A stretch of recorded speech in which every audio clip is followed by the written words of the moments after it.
Bon, ben bonjour à tous. Quatrième saison du séminaire Ralentir Travaux de l'école éthique de la Salpêtrière. Je remercie comme d'habitude Cynthia Fleury pour son accueil ici, Virgile à la technique, et puis Bernard Georges également pour son apport très précieux. Je rappelle que notre école, portée par l'APHP et par l'université qui a quitté son acronyme de Marne-la-Vallée, puisque maintenant ça s'appelle l'université Gustave Eiffel. Depuis le 1er janvier 2020, nous sommes à l'université Gustave Eiffel. Donc ce rapprochement entre la PHP et l'université Gustave Eiffel donne lieu à un master d'éthique médicale, de philosophie, parcours éthique médicale et hospitalière appliqué, et nous, une fois par mois, nous étudions les œuvres, les ouvrages, les articles qui ont été produits au sein de notre école. J'avais à la dernière séance rappelé le titre, la raison du titre Ralentir Travaux, en raison donc d'un quiproquo où une personne me demandait où se trouvait le séminaire Attention danger travaux. Donc j'avais rappelé que c'était le titre d'une œuvre de Éluard, Breton et consorts, et René Char qui avait ce titre surréaliste.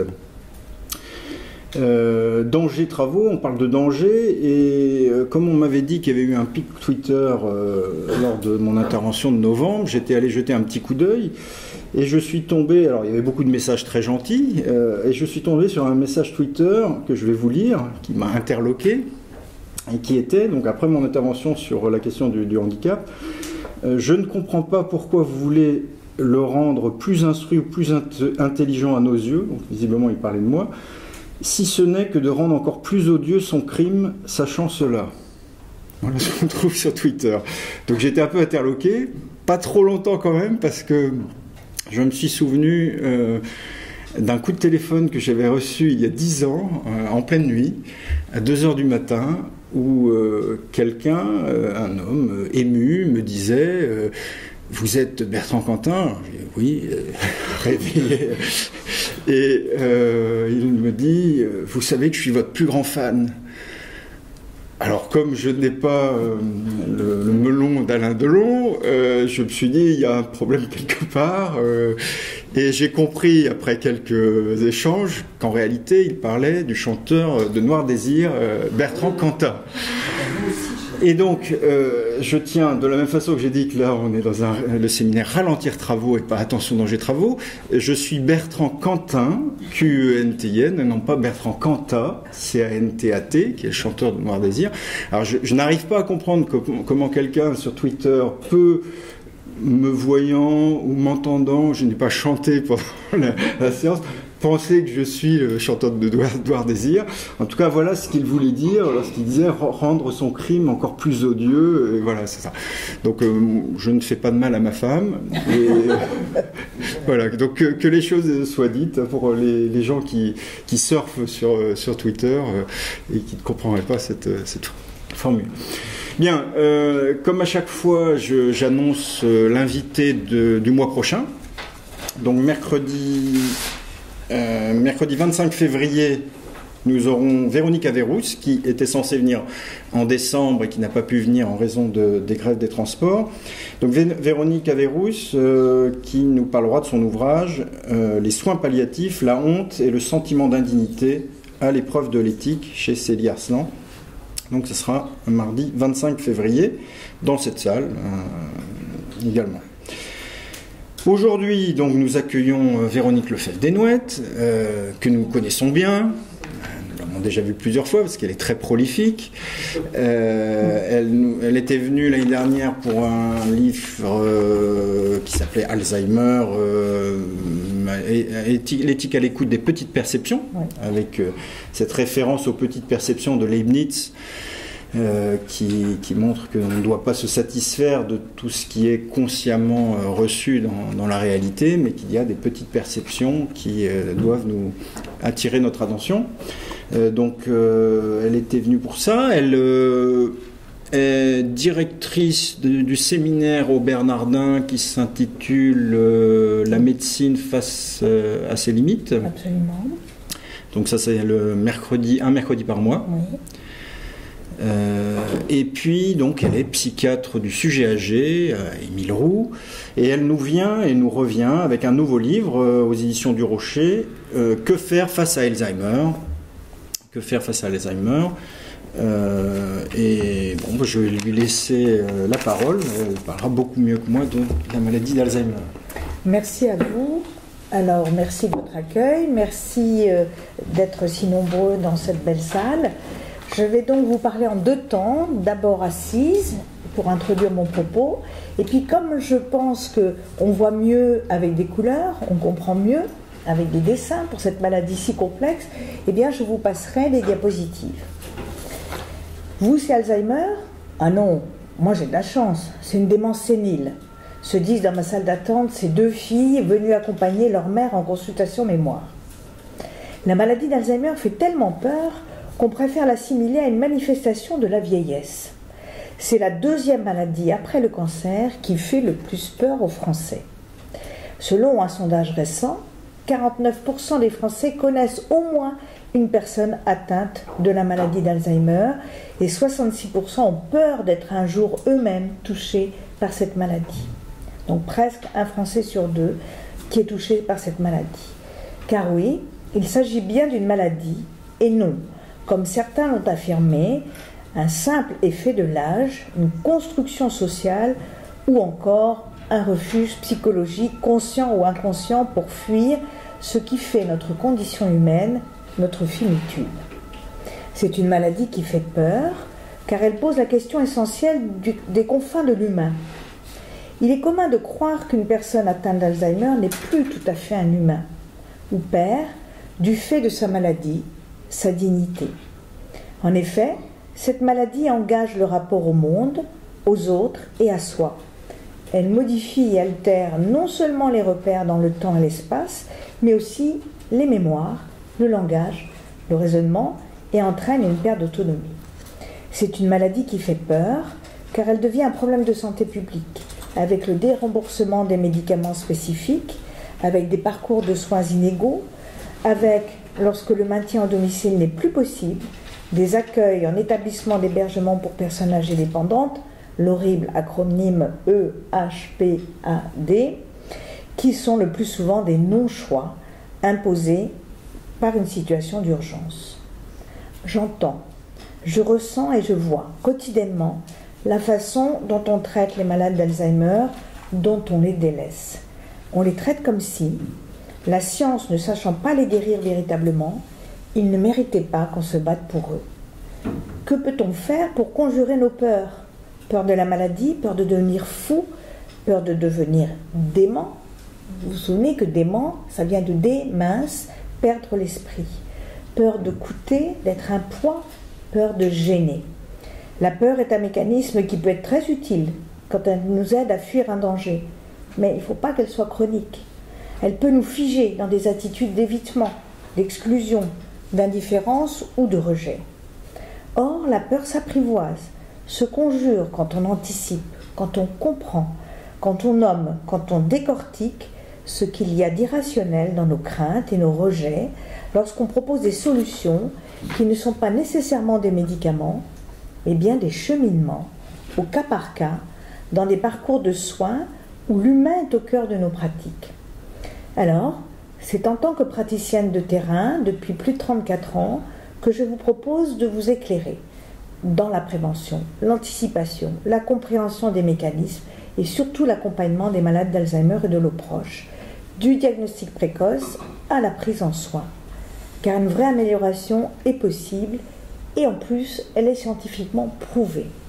Donc je vais faire ça en 6 temps et tout d'abord vous montrer l'épidémiologie qui participe du fait que cette maladie fait peur. Parce qu'on compte environ 910 cas de maladie d'Alzheimer en France aujourd'hui.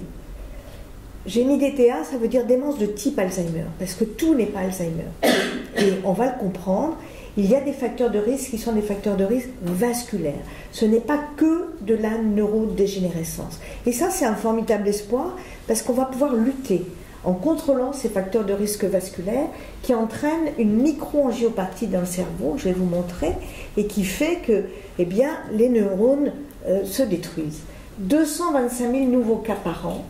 Nous avons 5 millions d'aidants sur les 11 millions uniquement pour la maladie d'Alzheimer. En 2030, nous aurons 1 700 000 malades. Et en 2050, 33% de la population aura plus de 65 ans. Alors évidemment, ce sont des chiffres qui font très peur. Mais j'ai une très bonne nouvelle. J'ai plusieurs bonnes nouvelles à vous annoncer ce soir. Première bonne nouvelle, les études montrent une diminution significative de l'incidence de la démence entre les années 90 et 2000. Pourquoi? Parce que depuis 30 ans que je fais ce métier et que je promeus le bien vieillir, et je vais vous montrer ce que c'est, hein, on peut vieillir, et ça fait partie de notre condition humaine, mais encore faut-il vieillir sans handicap. Et on s'est aperçu qu'en contrôlant les facteurs de risque vasculaire, en marchant une demi-heure le matin, avec des choses aussi simples que bien manger, bien bouger dans son corps, on fait diminuer le risque de démence de 35%. Donc ça, c'est un formidable espoir. Est-ce que c'est héréditaire? Alors tout de suite, je vous calme. Oui, il existe des formes héréditaires, mais elles ne représentent que 1% des malades. Pourquoi? Parce qu'il faut que ce soit des formes autosomiques dominantes, c'est-à-dire que tous les chromosomes soient atteints. Avez-vous vu le très beau film de Zabou Bretman, Se souvenir des belles choses? Vous avez vu que Isabelle Carré joue une jeune femme. Eh bien ça, c'est typiquement une forme autosomique dominante. Elle explique que son papa était Alzheimer. Elle-même, voyez qu'elle a du mal à parler. On appelle ça une aphasie, A privative, phasie parler. Donc elle a du mal et à 32 ans, elle est atteinte de cette maladie d'Alzheimer. Donc ces malades représentent 8500 personnes en France et c'est pas moi qui les vois. J'en ai vu une en 34 ans dans mon hôpital. Ce sont les centres Mémoire, Ressources, Recherche, CMRR. À Paris, vous en avez deux. Un, parce que c'est une immense région, un situé à la Pitié-Salpêtrière chez le professeur Dubois, et un autre qui est situé à la Riboisière avec le professeur Hugo. Mais dans chaque région, vous avez des centres ressources mémoire. Alors, on va comprendre un petit peu ce que c'est que cette maladie, d'où elle vient. D'abord, elle porte le nom d'Aloïs Alzheimer, mais c'est son collègue psychiatre, neuropsychiatre à l'époque, Kreplin, qui a donné le nom éponyme, puisque Aloïs Alzheimer reçoit dans son service en 1901 cette femme. Alors, c'est moi qui vous dis que c'est une femme, on ne dirait pas que c'est une femme. Elle a un visage extrêmement apathique, anémique. On sent qu'il n'y a même plus d'expression, d'émotion. Et c'est le visage que je rencontre chez mes malades d'Alzheimer. Mais il ne faut jamais s'arrêter à ce visage-là. Si on est dans une rencontre vraie, le visage s'éveille, s'allume. Il y aura une parole qui viendra immédiatement. Donc, Aloïs Alzheimer reçoit dans son service en 1901 une femme pour des délires, des hallucinations, des délires de jalousie, des hallucinations. Nous avons la chance d'avoir à la fois sa photo, la description principale, parce qu'à l'époque, les psychiatres décrivaient leurs malades au jour le jour. Et au bout de 5 ans, en 1906, elle est décédée. Elle ne parlait plus, elle n'utilisait plus ses mains, on appelle ça l'apraxie, et elle ne savait pas qu'elle était malade, la nosognosie, tous les A privatifs. Elle ne reconnaissait plus les visages familiers, la prosopagnosie, il y a plein de mots, la somatotopie, c'est ne plus pouvoir dénommer les parties de son corps. Donc elle n'était plus capable de parler non plus. Elle répétait tout le temps, elle persévérait. Augusta D. Elle n'était plus capable même de se nommer. Et donc à l'époque, on faisait des autopsies des cerveaux des patients dont on ne comprenait pas de quoi elles étaient mortes. Ce qu'a fait Aloïs Alzheimer, et il a trouvé dans le cerveau de sa patiente 2 choses, des plaques amyloïdes, dites plaques séniles, et une neurodégénérescence fibrillaire, c'est-à-dire que le neurone se détruit. Ils ne communiquent plus entre eux. Et aujourd'hui, on retrouve exactement la même chose dans le cerveau des malades de type Alzheimer. Les 2 choses, il faut les 2 choses, la plaque sénile et la dégénérescence neurofibrillaire. Alors comment ça se passe dans le cerveau? Vous voyez ici mon neurone, à l'intérieur, vous avez une dégénérescence neurofibrillaire avec une protéine anormale qui s'appelle la protéine Tau. On appelle ça aussi des tauopathies. Vous voyez que les images sont beaucoup plus parlantes que ce que je pourrais vous raconter. Et entre les neurones, vous avez une accumulation anormale d'une autre protéine, la bêta-amyloïde, entre les neurones. Vous voyez ici un cerveau sain et ici un cerveau qui est atrophié. Ce que l'on voit aussi sur l'imagerie, les IRM des malades atteints de maladie d'Alzheimer. Et puis, toutes ces protéines viennent étouffer l'activité neuronale, ce qui provoque des troubles neurocognitifs que nous constatons, nous, dans nos consultations mémoire. Le système vasculaire déficient empêcherait la protéine Tau et la bêta-amyloïde d'être évacuées normalement. Et ici, vous voyez, à l'intérieur de mon artère, quelque chose qui ne va pas du tout, c'est cette plaque. Cette plaque d'athérome qui est due avec un excès de cholestérol ou due à trop de cigarettes, à des dépôts, qui donne l'hypertension artérielle et qui fait que ça participe de cette neurodégénérescence et du fait que l'agglomérat de ces protéines anormales se font de façon tout à fait délétère. Alors, on connaît la voie amyloïde aujourd'hui au niveau de la physiopathologie et on connaît la voie de la tauopathie, la protéine Tau. Et retenez bien ce schéma parce qu'à la fin, je vous montrerai quelles sont les pistes thérapeutiques qui sont en cours. Donc, vous voyez, il faut les deux pour avoir ces plaques séniles. Et regardez la tête de mon neurone. Il n'amène plus, oui, il ne communique plus. Il n'a plus de synapses, il n'a plus de dendrites, il n'a plus de noyau. Ça ne vous étonne pas que la personne est aphasique, apraxique, agnosique à la fin de l'évolution de sa maladie. Mais le temps que ces deux protéines anormales se déposent, chez la patiente d'Alois Alzheimer, ça a pris 5 ans. Chez mes malades, ça prend 10 à 20 ans. Alors nous, ce qu'on aimerait bien entendu, c'est, vous voyez ici, les lésions protéiques avec la perte neuronale, et cette petite zone qui s'appelle l'hippocampe, qui est le zone de passage obligé de la mémoire, et dans cet hippocampe, il va y avoir la dégénérescence des neurones. Et c'est ça qui vous donne comme premier signe d'alerte les troubles de la mémoire. Et petit à petit, de là à là, le cerveau va être envahi de ces dégénérescences, et ça peut prendre 10 à 20 ans avant que nous ayons des signes cliniques. Donc nous aimerions, nous les médecins, évidemment, arrêter le processus, avant que tout le cerveau soit envahi. Donc retenez bien un nom qui s'appelle l'hippocampe, parce qu'on va voir comment je vais pouvoir asseoir mon diagnostic. Donc vous avez plusieurs phases. La maladie d'Alzheimer présymptomatique, il n'y a pas de symptômes. Des petits oublis qui retentissent sur la vie quotidienne, des oublis de choses du quotidien qui vous gênent.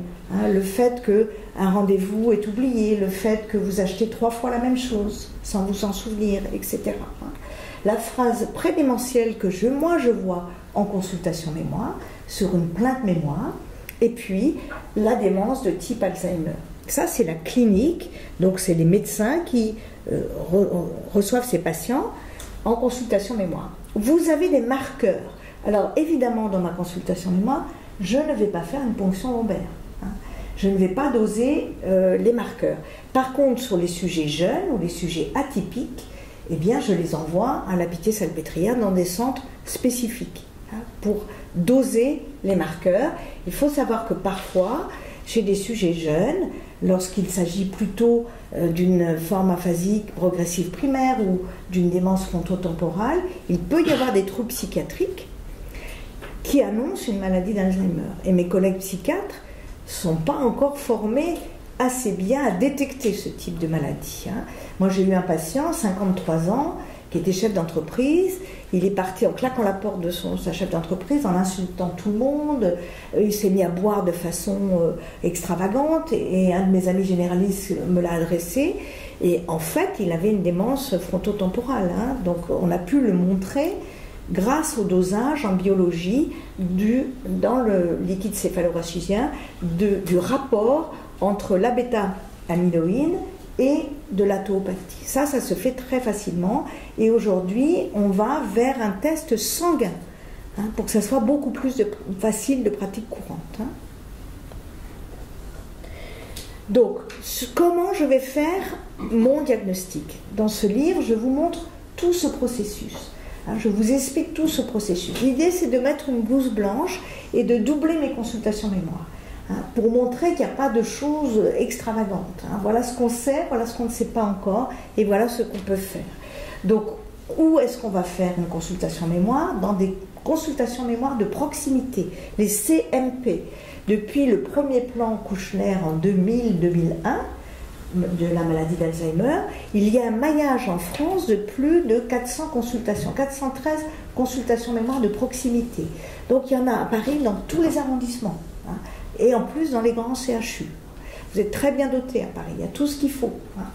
Il y a aussi des centres ressources mémoire recherche, 2 à Paris, je vous l'ai dit, hein, pour les cas les plus complexes. Donc je vais d'abord écouter mon patient, sa plainte, est-ce qu'elle est corroborée ou non par son proche aidant, parce que très souvent mes malades ne savent pas qu'ils sont malades, et souvent mes patients me disent « Ah non, c'est ma femme, moi je vais très bien, mais c'est ma femme qui dit que... » Donc ça dépend s'il vient seul en consultation mémoire ou pas. Si la personne vient seule, c'est plutôt un type, peut-être, soit une dépression, soit de l'anxiété, hein, qui peut retentir évidemment sur l'attention et la concentration et sur les mécanismes de mémorisation. Donc on regarde les antécédents médicaux, familiaux et personnels, on va prescrire une IRM, une imagerie à résonance magnétique. Alors les seules personnes qui ne peuvent pas avoir une IRM sont les personnes qui portent un pacemaker. Hein. Donc il faut se renseigner pour savoir si elles peuvent passer cet examen, parce que le cerveau est beaucoup plus visible en IRM qu'au scanner. Hein. Le scanner, c'est vraiment par défaut, les recommandations, c'est une IRM. Et toutes mes prescriptions, c'est faire un IRM centré sur les zones hippocampiques. Vous vous souvenez le petit hippocampe, hein, pour être sûr que je vais bien voir s'il y a une atrophie ou non de mon hippocampe, que l'on sait aujourd'hui grader. Il y a 4 stades Shelton de l'hippocampe. Et puis ça me permet de voir s'il y a une microangiopathie dont je vous ai parlé, si c'est bien vascularisé ou pas, si j'ai des petits points, si j'ai des petits AIT, et de voir avec la famille, de leur montrer. Vous voyez, c'est fluctuant parce que le cerveau est plus ou moins bien oxygéné. On va proposer des tests neuropsychologiques complets. Attention, il faut le faire à l'hôpital parce que c'est pris en charge à 100%, pas en ville, puisque les actes de la psychologue ne sont pas connus par la sécurité sociale et ce n'est pas remboursé en ville. Et ça prend du temps. Donc on fait revenir les malades 2, 3 fois pour ne pas les fatiguer, les épuiser. Il faut être drôlement... D'abord, ils sont stressés, ils sont très âgés, il faut aller dans un hôpital, ils se demandent comment est-ce qu'ils vont réagir aux petits tests. Bon. Mais moi, je fais les petits tests hein, en ambulatoire, mais mes collègues font des tests beaucoup plus longs et des tests qui prennent énormément de temps. Et il faut bien que la personne ait ses lunettes et ses appareils auditifs, ne soit pas déprimée, hein, ne soit pas trop stressée pour qu'on ait vraiment un aperçu de ce qu'elle est capable de faire. Hein. Et puis la biologie, donc on va regarder toutes les causes curables, hein, parce que parfois vous avez une anémie, hein, vous avez d'autres causes que je pourrais moi rectifier qui vont donner des troubles de la mémoire. Vous voyez les biomarqueurs, on va tester le rapport entre la protéine A-bêta-amyloïde et la protéine tau dans le liquide céphalorachidien. Alors, je ne vais pas tout vous dérouler, hein, vous voyez déjà comment est-ce qu'on va asseoir un diagnostic. Jamais à la première consultation, je revois mes patients au moins 2 ou 3 fois. Et pour l'aidant, eh ben, il va devenir un aidant à la consultation d'annonce. Hein. Donc ça, c'est un moment extrêmement important, tellement important que parfois il y a du déni. Parfois, les personnes n'entendent pas ce qu'on va dire. On est obligé de répéter, de les faire revenir. Hein, parce que c'est tellement compliqué à la fois pour l'aidant et pour la personne qui est atteinte de troubles cognitifs de se dire, ben, ça y est, hein, c'est fichu. Hein, parfois, vous pouvez avoir des réactions de désespoir, voire de suicide. Hein, si vous annoncez brutalement sans expliquer tout ce qu'il y a derrière. On ne fait jamais un diagnostic d'annonce brut. On s'implique dans tout un processus de soins et d'accompagnement dont je vais vous parler. Donc l'aidant, c'est formidable, hein, parce que aider, ça veut dire adjuvarer, ça veut dire porter la joie, diminuer la souffrance. Oui, pour celui qu'on aide. Hein. C'est vrai que dans les premières années, c'est aussi il n'y a que moi qui sais faire. C'est aussi quelque chose de valorisant d'aider son proche. Il y a 11 millions d'aidants en France de plus de 16 ans, toutes causes confondues, les enfants autistes, etc.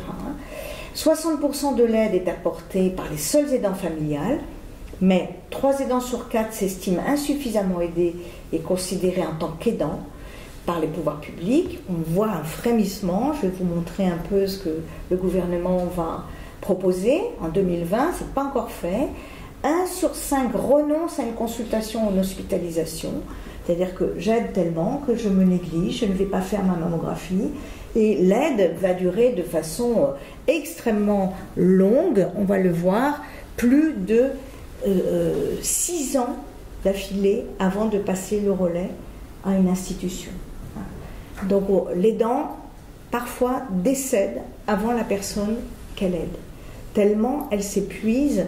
Nous appelons ça la femme pivot, parce que l'aidant, c'est une femme, dans plus de 60% des cas, une femme qui a 50 ans, qui va aider ses parents qui ont des troubles cognitifs, qui va peut-être aussi aider sa fille qui vient de divorcer, qui a des enfants en bas âge, et qui va se sacrifier indéfiniment jusqu'à s'épuiser totalement, sans accepter l'aide.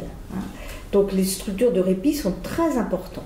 Alors tout ça est extrêmement bien renseigné. Vous avez aussi une association française d'aide aux aidants. Vous avez la journée des aidants qui est le 6 octobre. Donc il y a beaucoup de choses qui sont faites. À l'hôpital Cochin, à l'assistance publique, 2 fois par an, nous faisons une journée pour les aidants familiaux, mais aussi les aidants professionnels.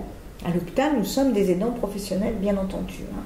Donc vous voyez que 11 millions, surtout des femmes de moins de 65 ans et encore actifs. C'est vraiment pas facile quand vous travaillez à temps plein et qu'il faut s'occuper de tout. Faire les courses en vitesse le week-end, etc. C'est extrêmement compliqué. Et vous voyez que la valorisation estimée du travail informel des aidants auprès de leurs proches est de 7 à 18 milliards d'euros, qui sont de la poche des familles. Et ça ne peut pas continuer comme ça. Donc les aidants, ce sont surtout la famille. L'aidant principal, c'est le conjoint, un enfant, un proche parent, surtout des femmes. Et je vous ai dit 6,5 années d'aide avant l'institutionnalisation. C'est énorme. C'est énorme. La durée moyenne, plus de 60 heures par semaine. Parce que quand vous avez une aide à domicile, le week-end, il n'y a plus d'aide à domicile. Donc, évidemment, l'aidant familial est obligé d'aider à domicile. Alors, un aidant, c'est une population à risque, et là, c'est très, très bien renseigné. Il y a eu beaucoup d'études. Pourquoi ? Parce qu'il y a un isolement social et affectif, une vie pour soi qui est réduite à peau de chagrin, 3 fois plus de détresse psychologique, une santé physique est menacée avec une résistance immunitaire qui est diminuée, un défaut de réponse à la vaccination antigrippale, une augmentation des pathologies respiratoires, du délai de cicatrisation. On a bien étudié tout ça, c'est très bien renseigné, et pour autant, on peine à voir des solutions proposées par l'État.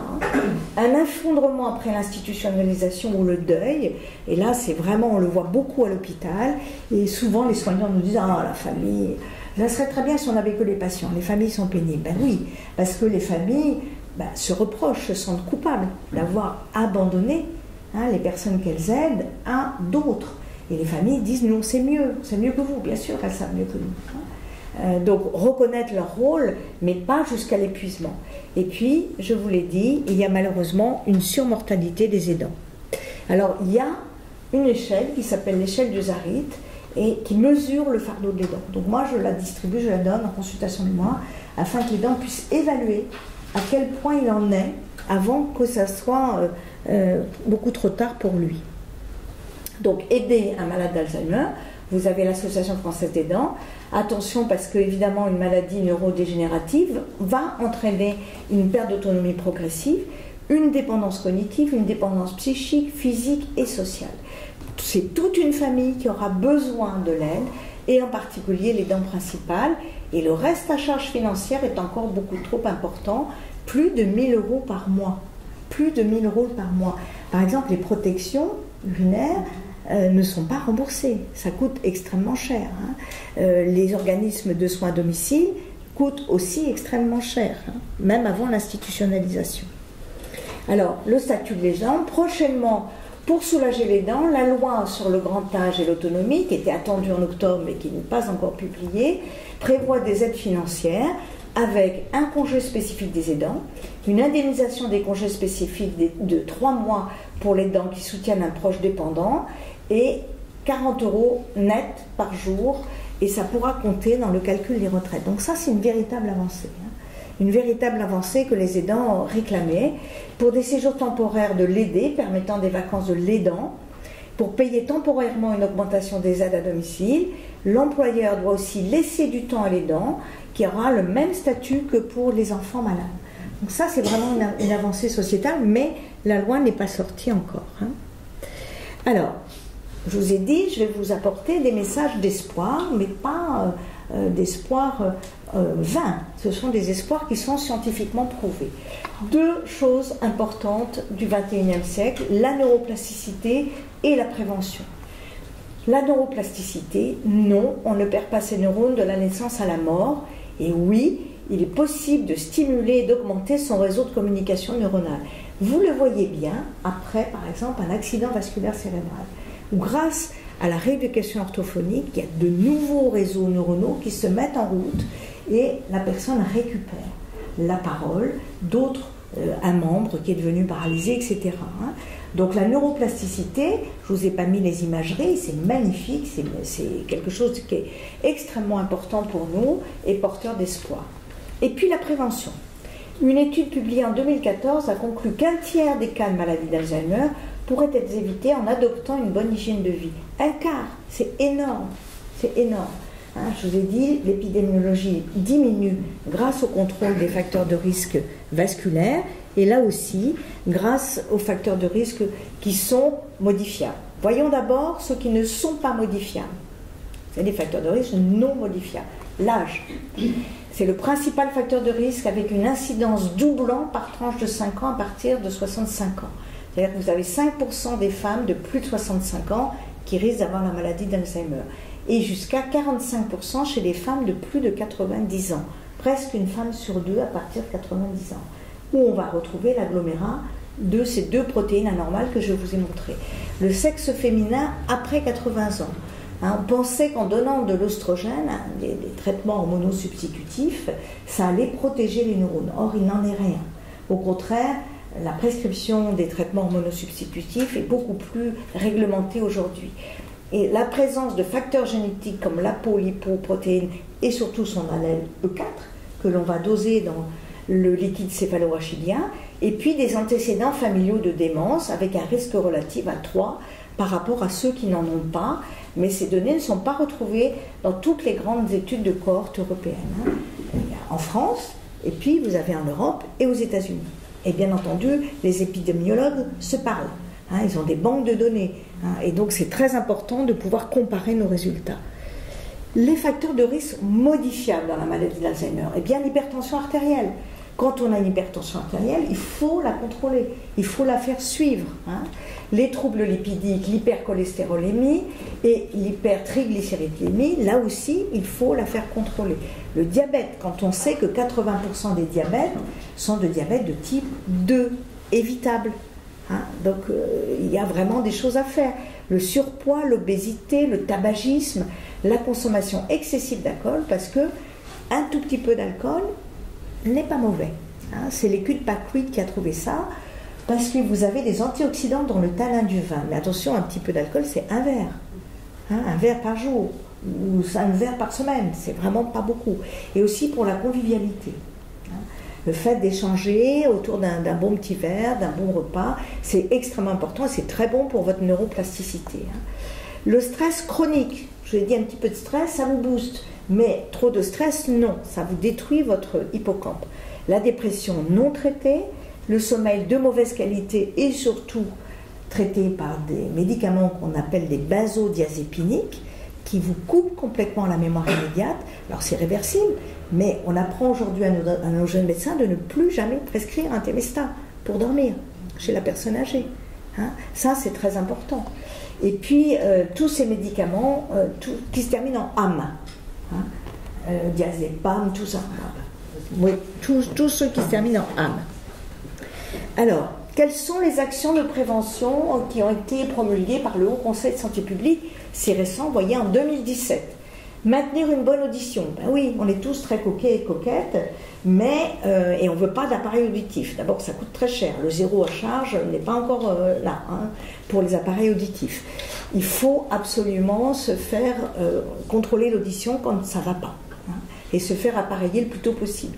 Lutter contre le stress en excès, traiter une dépression si elle existe, marcher au moins une demi-heure par jour ou avoir une activité physique, avoir une alimentation équilibrée et saine, c'est le régime crétois-méditerranéen, je vais insister dessus, éviter l'excès d'alcool et de tabac, prévenir, repérer et traiter les facteurs de risque des maladies cardiovasculaires, faire un usage raisonné des médicaments psychotropes, les calmants et les somnifères, se faire vacciner selon les recommandations en vigueur et respecter les rappels, avoir et maintenir une vie sociale active, sortir de son isolement affectif, avoir des activités de loisirs comme le jardinage, le bricolage, le voyage.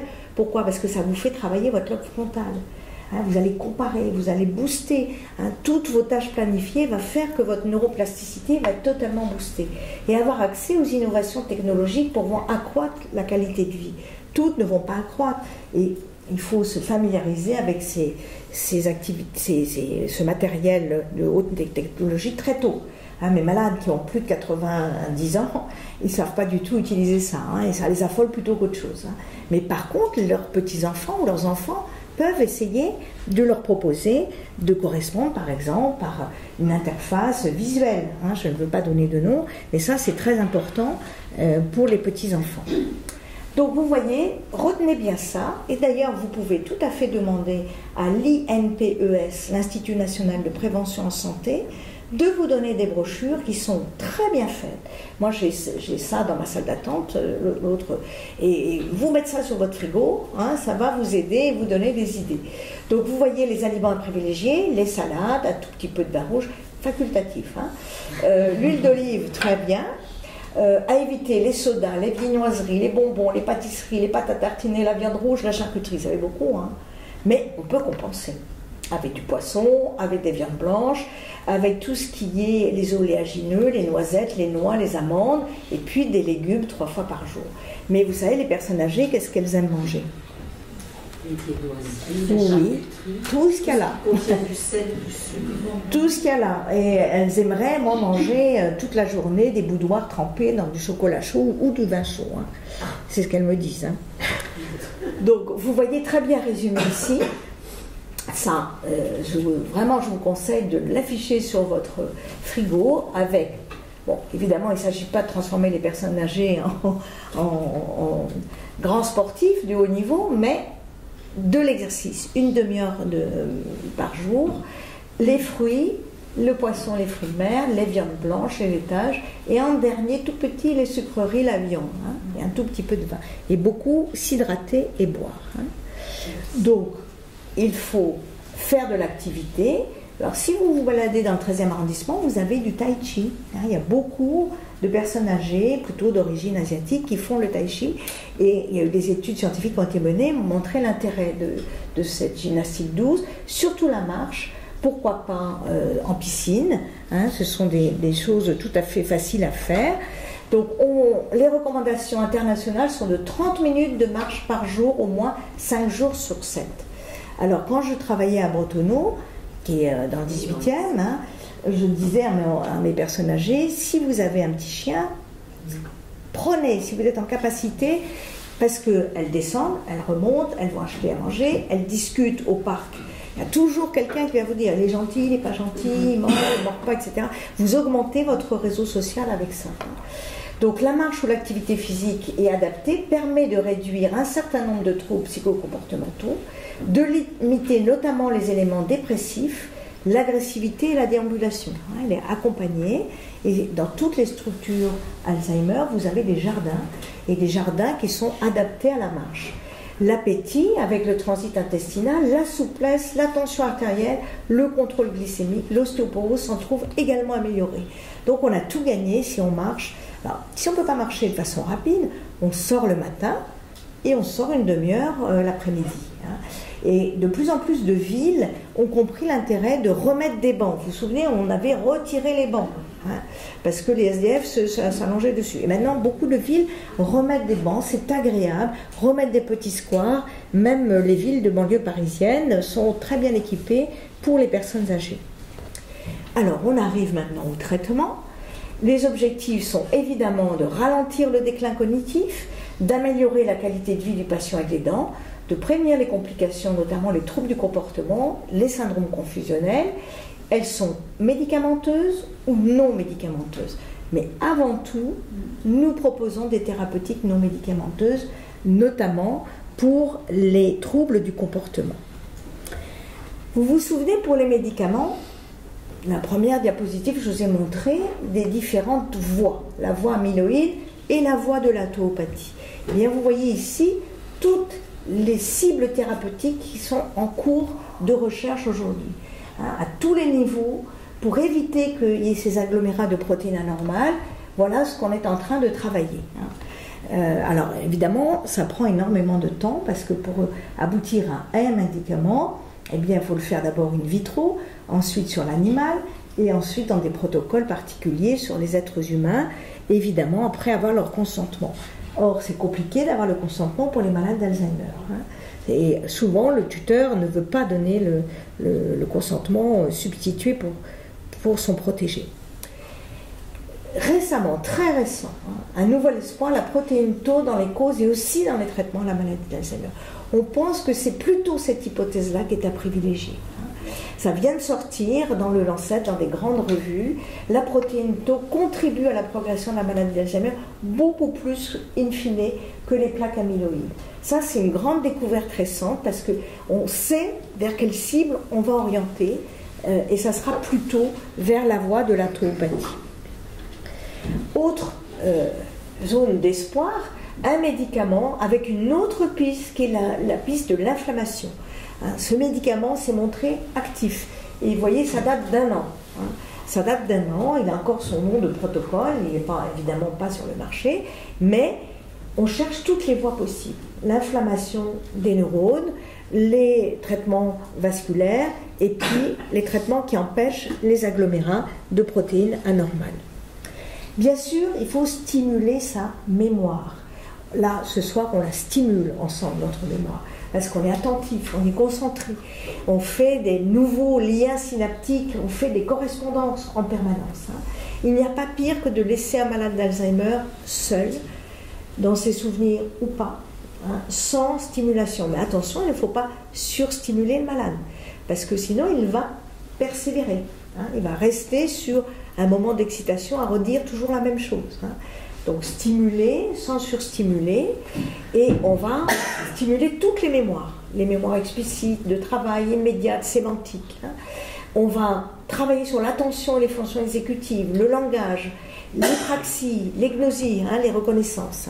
Il y a maintenant plus de 30 ans, en 1988, j'ai ouvert une des premières consultations mémoire de l'assistance publique avec des ateliers mémoire adossés.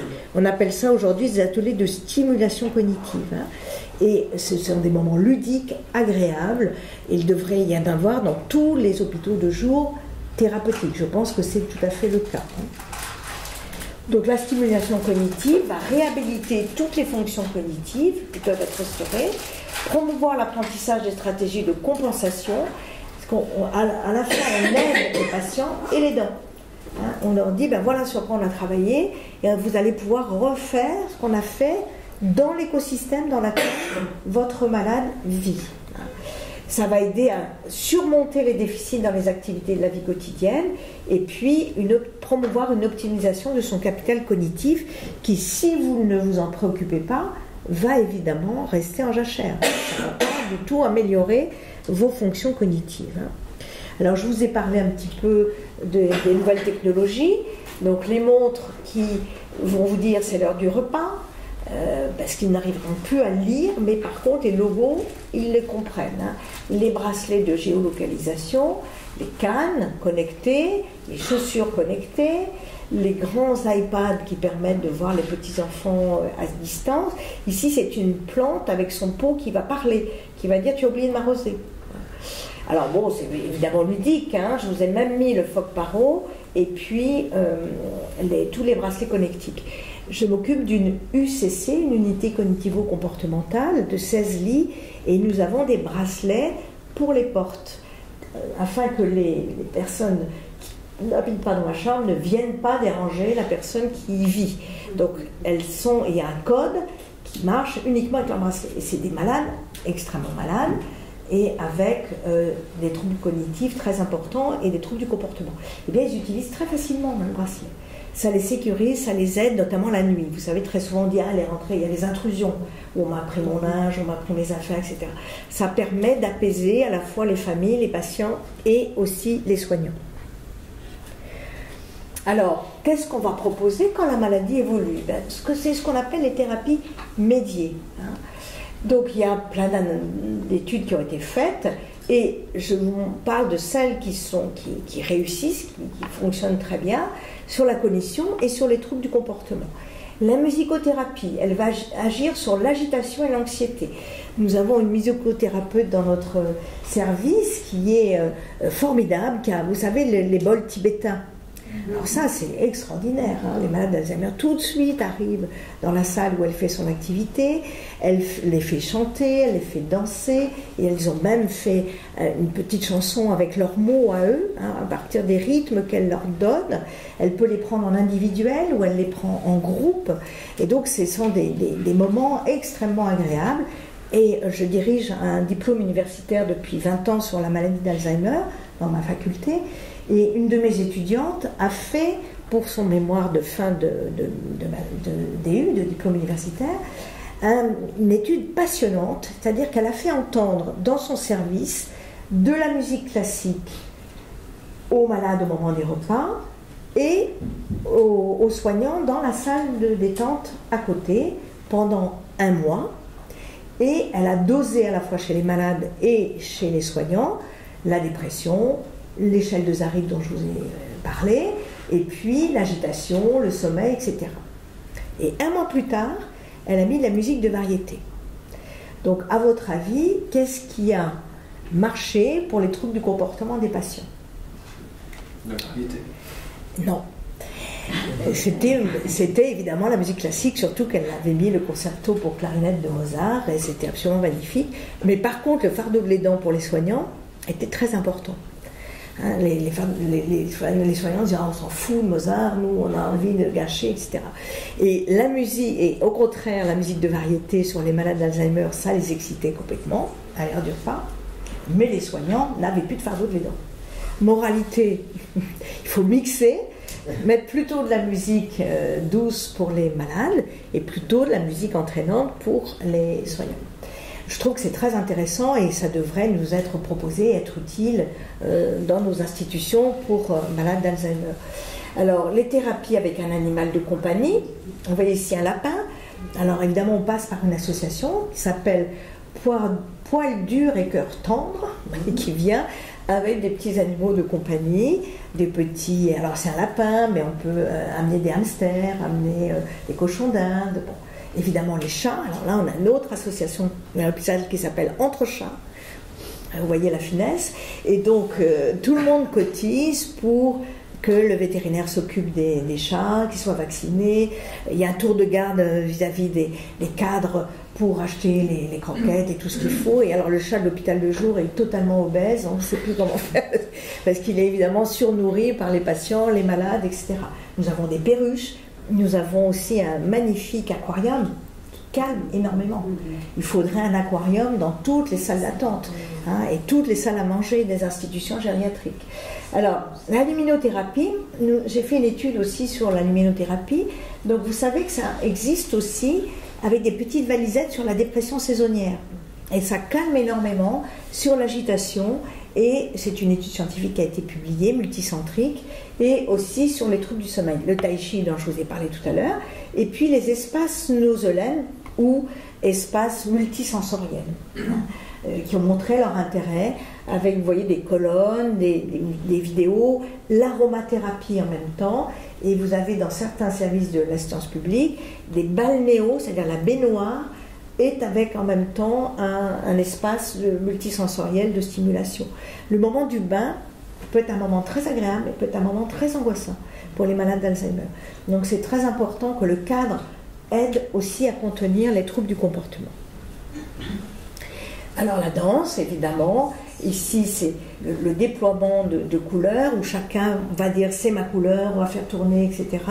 Ici le théâtre, une très très belle expérimentation avec une amie gériatre et une amie psychologue, où les malades d'Alzheimer ont été tout à fait en capacité d'apprendre et de jouer une pièce de théâtre. Et c'était absolument magnifique. Et puis évidemment l'art-thérapie. Alors nous avons un atelier d'art-thérapie, moi je peins avec les malades.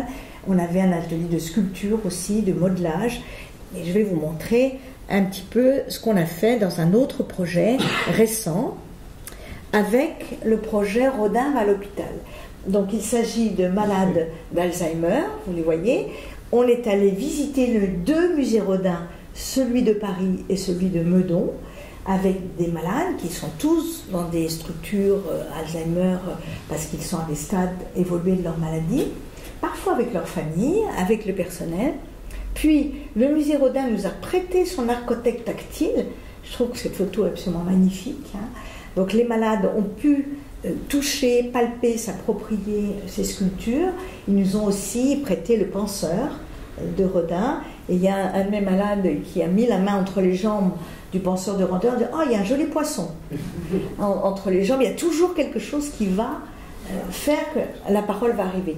Et ils ont fait des petites sculptures à partir d'un matériau qui s'appelle la plastiline et des sculptures de Rodin. Et nous les avons exposées au musée Rodin.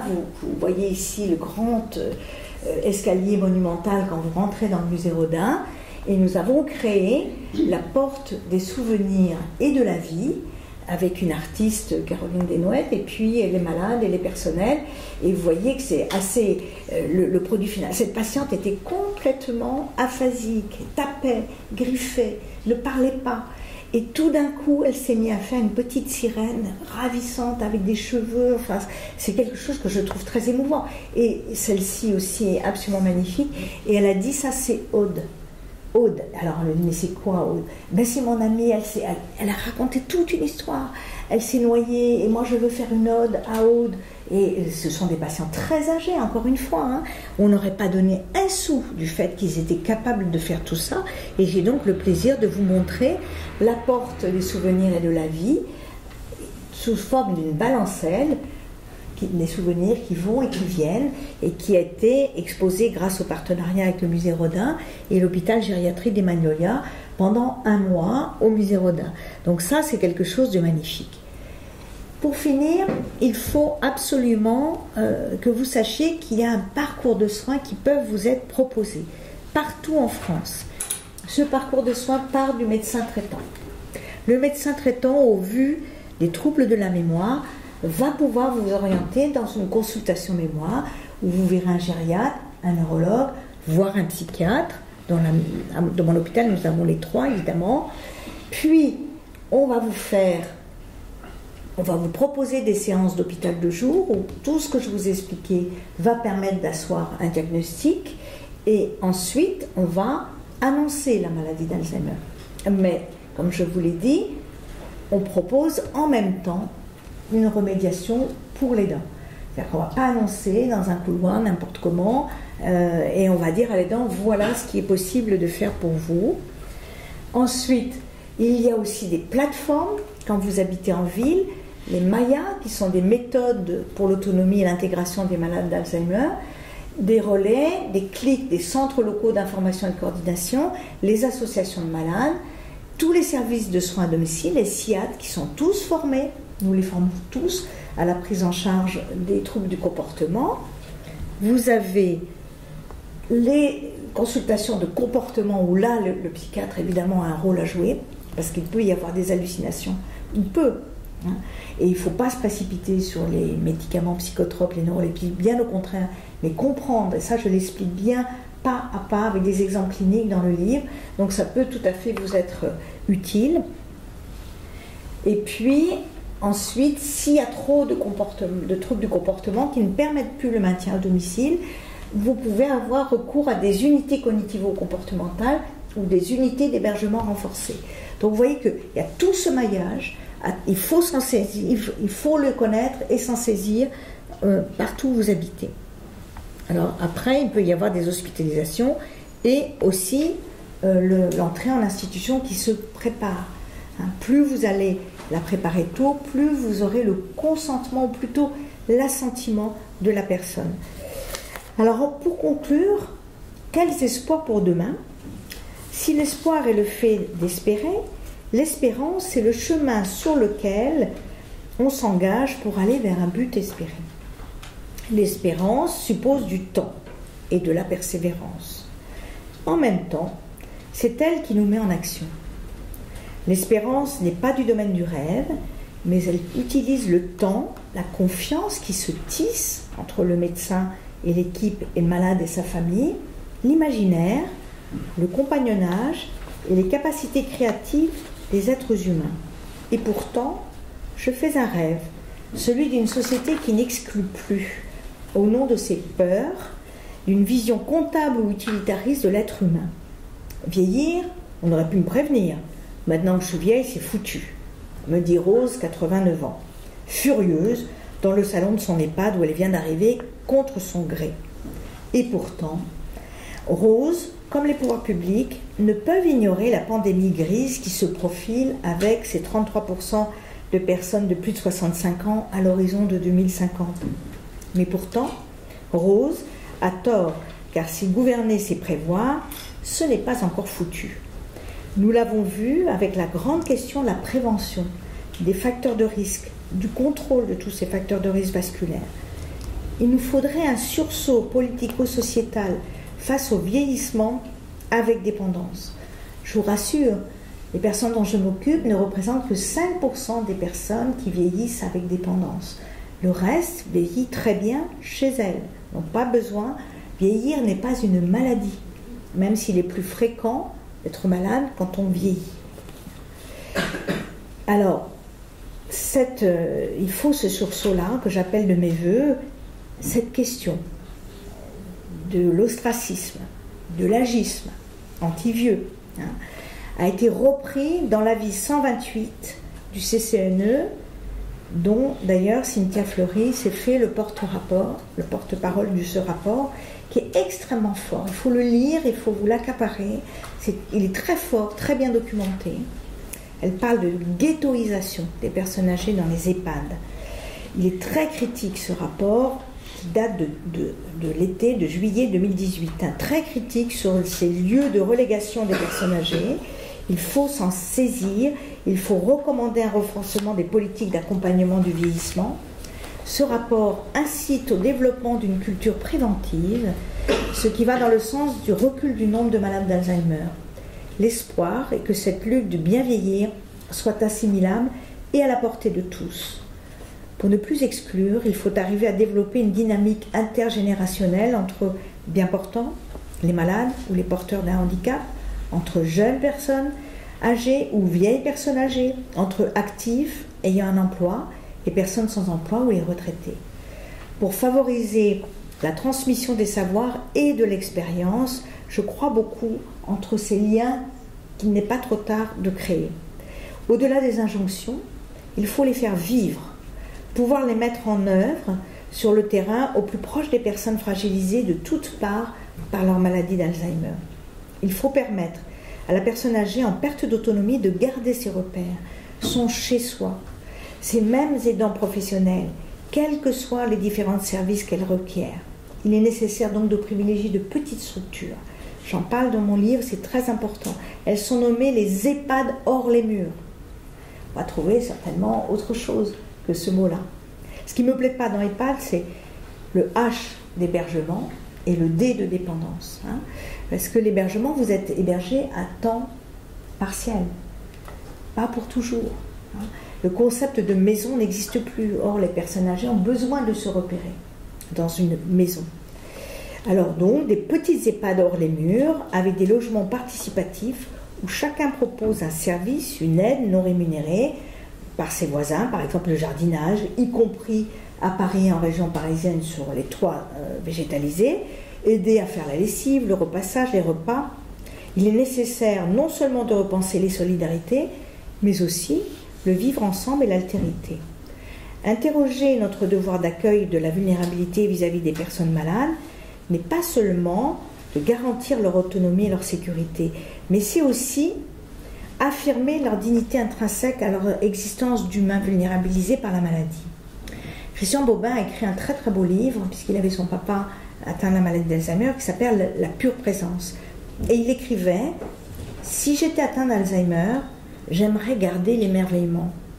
Alors, sachons garder nous aussi notre capacité d'émerveillement, car chaque rencontre vraie, à l'écoute des petites perceptions de nos malades, est source d'émerveillement. » Je vous remercie. Merci.